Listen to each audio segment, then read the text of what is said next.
रोहन एक गरीब घर का लड़का था। उसके पिता पूर्वी के घर में माली का काम करते थे। एक दिन रोहन के पिता पूर्वी के घर आए और अपने मालिक से हाथ जोड़कर प्रार्थना करने लगे। साहब, मेरे बेटे को अपने स्कूल में एडमिशन दिलवा दीजिए ना। अगर पढ़ लिख जाएगा तो कुछ बड़ा बन जाएगा। सेठ धनराज ने तो मना कर दिया, लेकिन पूर्वी को ये सुनकर एक आइडिया आया। रोहन पढ़ने में होशियार है। अगर रोहन मेरी क्लास में आ जाएगा तो इससे मेरा ही फायदा होगा। मैं उससे अपना होमवर्क तो करवाऊंगी ही, साथ ही एग्जाम में उससे चीटिंग भी कर पाऊंगी। पूर्वी ने किसी तरह अपने पापा को मना लिया और रोहन का एडमिशन पूर्वी की क्लास में हो गया।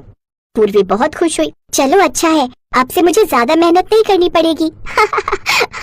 अब जो भी होमवर्क मिलता वो पूर्वी रोहन से ही करवाती और एग्जाम के टाइम पर उससे चीटिंग भी करती। कुछ दिनों बाद क्लास में यूनिट टेस्ट हुए। उन टेस्ट का रिजल्ट घोषित करते हुए टीचर ने कहा, इस एग्जाम में फर्स्ट आई है पूर्वी। अरे वाह पूर्वी, इससे पहले तो तुम्हारा रिजल्ट कभी इतना अच्छा नहीं आया। Anyways very good. इसका मतलब अब तुम पढ़ाई लिखाई पर खूब ध्यान लगा रही हो। यस मैडम, पढ़ाई करेंगे तभी तो कुछ बन सकेंगे ना। लेकिन ये बात रोहन को खटक गई। सारी मेहनत मैं करता हूँ लेकिन फर्स्ट तुम आती हो, जबकि तुम सारी चीटिंग मेरे पेपर से ही करती हो। नहीं नहीं, मैं आपसे ऐसा नहीं होने दूंगा। अगली बार के एग्जाम में रोहन पेपर में सबसे पीछे के बेंच पर जाकर बैठ गया, जिससे पूर्वी कॉपी नहीं कर पाई और इस बार एग्जाम में वो फेल हो गई। उसे बहुत गुस्सा आया और वो रोहन के घर गई और गुस्से से बोली, तुझे स्कूल से बाहर निकाल दूं क्या? मैं जानती हूँ तू ये सब कुछ जानबूझकर कर रहा है ना। हाँ, अब मैं तुम्हें और चीटिंग नहीं करने दूंगा। जो करना है कर ले। अच्छा, फिर पापा से कहकर मैं तुझे बाहर ही निकलवा देती हूँ। हाँ, जाकर बोल दे। मैं भी बोल दूंगा कि तू मेरे पेपर से सारी चीटिंग करती है और मुझसे होमवर्क भी करवाती है। ये सुनकर पूर्वी डर गई, क्योंकि उसके पापा को चीटिंग करना बिल्कुल भी पसंद नहीं था और वो लड़खड़ाती हुई जुबान में रोहन से बोली, अरे क्या तू भी रोहन, मैं तो ऐसे ही कह रही थी। अच्छा चल ना, मुझे अपना घर नहीं दिखाएगा?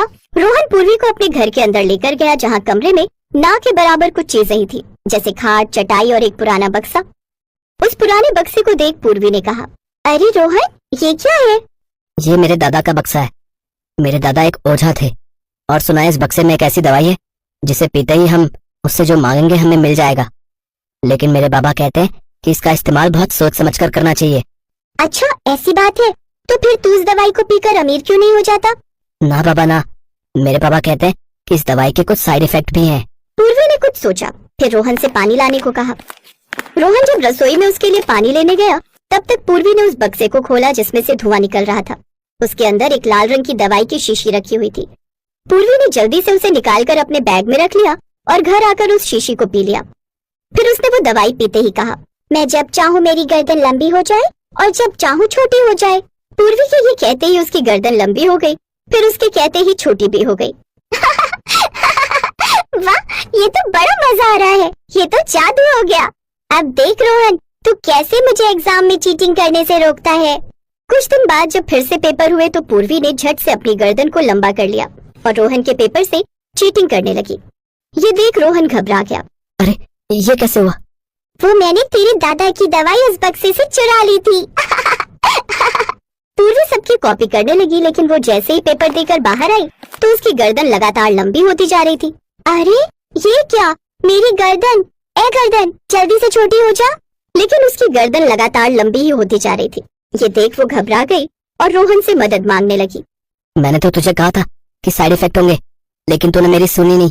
वैसे एक दवाई और है मेरे पास जिससे तू पूरी तरह ठीक हो जाएगी, लेकिन उससे पहले तुझे ये वादा करना होगा कि तू फिर कभी चीटिंग नहीं करेगी और ना ही मुझसे कभी होमवर्क करवाएगी।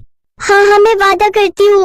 रोहन ने उसे एक और दवाई दी जिससे उसकी गर्दन नॉर्मल हो गई, लेकिन उससे उसे सबक मिल गया और उसने फिर कभी चीटिंग नहीं की।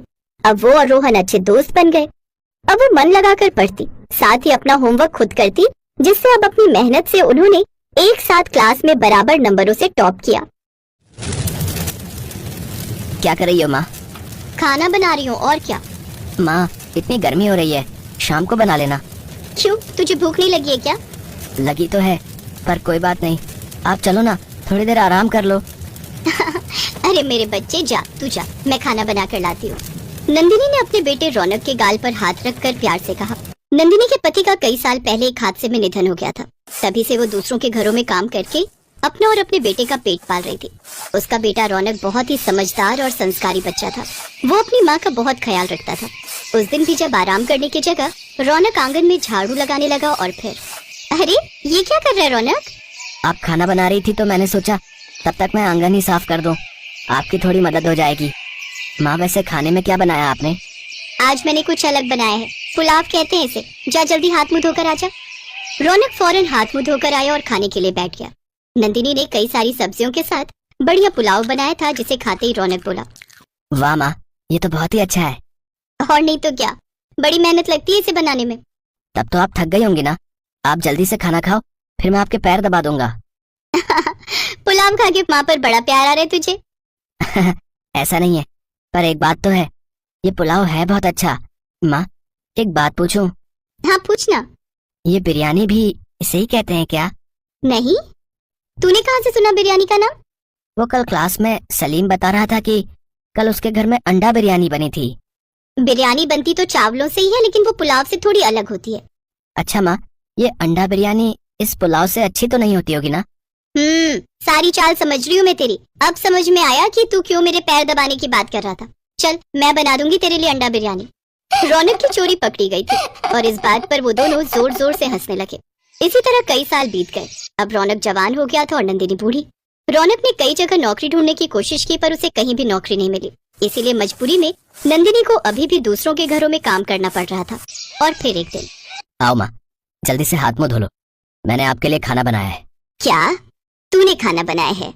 हाँ माँ, आप सारा दिन काम करती हो और मैं नालायक कुछ भी नहीं कर पा रहा। ऐसा क्यों बोलता है पगले, अभी तो मैं काम कर सकती हूँ। नहीं माँ, अब काम करने की उम्र मेरी है, पर क्या करूँ, मुझे कोई नौकरी ही नहीं दे रहा। हर जगह भारी घूस मांगते हैं सब। तू चिंता मत कर, देखना एक दिन तू खूब पैसे वाला बनेगा। पता नहीं वो दिन कब आएगा। अच्छा वो सब छोड़ो, जरा देखो तो सही, मैंने आपके लिए क्या बनाया है। जैसे रौनक ने पतीला खोला तो नंदिनी हैरान रह गई। रौनक ने उसके लिए अंडा बिरयानी बनाई थी। पतीले से बहुत ही अच्छी खुशबू आ रही थी। और फिर, अरे वाह, खुशबू तो बहुत अच्छी आ रही है, लेकिन तूने अंडा बिरयानी कब बनानी सीख ली रे? बस आपको देखकर। अब बातें मत करो, जल्दी से खाकर बताओ ना कैसी बनी है। पहली बार रौनक ने अपनी माँ के लिए खाना बनाया था और फिर जैसे ही नंदिनी ने पहला निवाला खाया, अरे वाह रौनक, कितनी बढ़िया बनाई है रे तूने, एकदम बढ़िया, मजा आ गया। अब से तू ही बनाएगा हमेशा ये अंडा बिरयानी। ठीक है माँ, जैसा आप कहो। फिर दोनों माँ बेटा चाव से अंडा बिरयानी खाने लगे। तभी दरवाजे से रौनक के दोस्त सलीम की आवाज आती है। रौनक, रौनक कहाँ है तू? सलीम आजा, हम खाना खा रहे हैं, आजा। आदाब खाला, कैसी हो? मैं ठीक हूँ सलीम, तू कैसा है? बस आपकी दुआएं हैं खाला।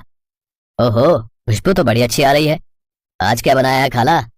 आज तेरे दोस्त ने अंडा बिरयानी बनाई है, खाकर देख, आजा।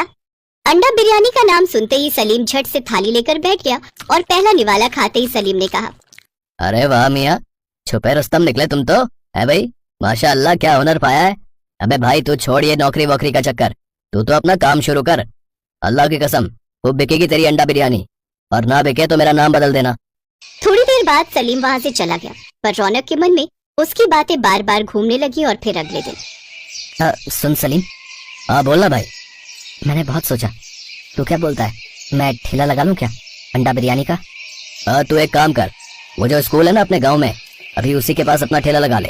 पहले वहाँ शारिक नाम का आदमी अंडा बिरयानी बेचता था 50 रुपए में, पर वो उतनी मजेदार नहीं थी। अब तू वहीं से बिस्मिल्लाह कर दे। और सुन, तू चिंता मत कर, मैं तेरी मदद करूंगा, कुछ पैसे पड़े हैं मेरे पास। अपने हुनर और दोस्त की मदद से रौनक ने अपना ठेला शुरू कर दिया। पहले ही दिन उसकी दुकान पर 6-7 ग्राहक आए, जिन्हें उसकी बनाई अंडा बिरयानी बहुत पसंद आई। और बची हुई अंडा बिरयानी शाम को रौनक, नंदिनी और सलीम ने खाई। धीरे धीरे रौनक के ठेले पर काफी लोग आने लगे, लेकिन उसकी दुकान पर घूम फिर कर वही 10-12 लोग ही आते थे। इससे रौनक का खर्चा तो चल जाता था, पर वो थोड़े और पैसे कमाना चाहता था। और फिर एक दिन रौनक की दुकान पर एक आदमी आया जिसका नाम आकाश था। भैया कैसी दी अंडा बिरयानी? बस 50 रुपए की भैया जी। अच्छा तो फिर लगा दो 1 प्लेट। अभी लो भैया। आकाश को रौनक की अंडा बिरयानी बहुत पसंद आई। उसने अपनी उंगलियां चाटते हुए कहा, अरे वाह भैया, हमारे इलाके में इतनी अच्छी अंडा बिरयानी मिलती है और हमें ही ये बात नहीं पता थी। आपको तो फुर्सत ही नहीं मिलती होगी, शाम तक तो सारी बिक जाती होगी। कहाँ भैया, गिने चुने 10-12 लोग ही आते हैं, बस गुजारा चल जाता है। अरे क्या बात कर रहे हो? इसका मतलब यहाँ लोगों का आना जाना कम है। तुम एक काम क्यों नहीं करते, रेलवे स्टेशन के अंदर क्यों नहीं बेचते अपनी अंडा बिरयानी? पर भैया स्टेशन के अंदर कैसे?